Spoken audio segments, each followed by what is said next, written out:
Tonight, we serve up music by two greats of the jazz world. The First Lady of Song, Ella Fitzgerald, and one of the greatest ever jazz trumpeters, John Gillespie.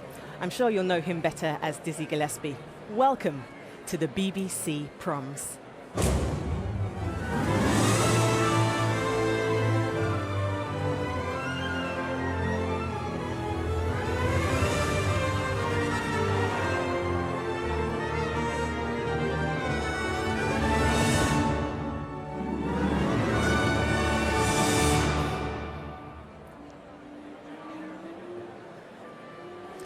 This evening's prom celebrates the centenary year of the births of Dizzy Gillespie and Ella Fitzgerald, two of the most groundbreaking and enduring jazz greats.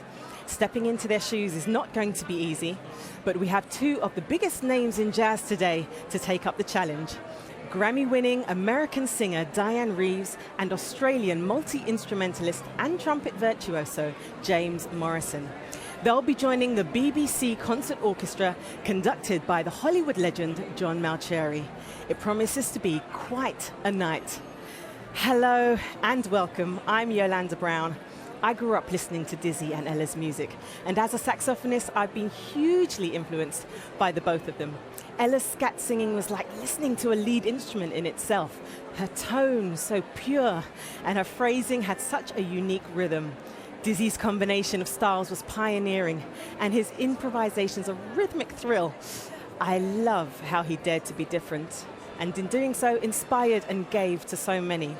What can't be denied is that both Dizzy and Ella's stellar careers changed the course of jazz history. They both served their musical apprenticeships in the late 30s and early 40s, when swing and the big bands dominated in the United States.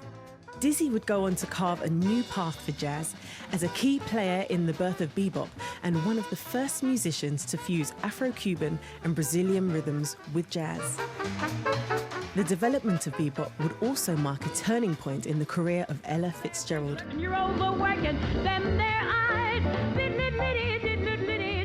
She started including scat singing as part of her repertoire.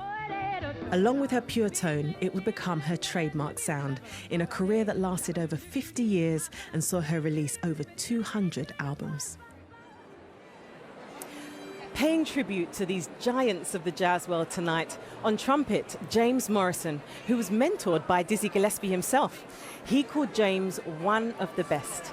And Dianne Reeves, who has been described as the most admired jazz diva since the heyday of Sarah Vaughan, Ella Fitzgerald and Billie Holiday. Now, I've seen them both in rehearsals earlier today, and they are spectacular. Getting tonight's tribute to Dizzy and Ella underway, music that conjures up the world of their youth growing up in the US. Manhattan Rhapsody was a part of George Gershwin's first major orchestral film score, written for the 1931 film Delicious. The film's New York location is the setting for his mini-sequel to Rhapsody in Blue. And here is tonight's conductor, John Mauceri, with pianist Victor Sangiorgio, joining the BBC Concert Orchestra for George Gershwin's Manhattan Rhapsody.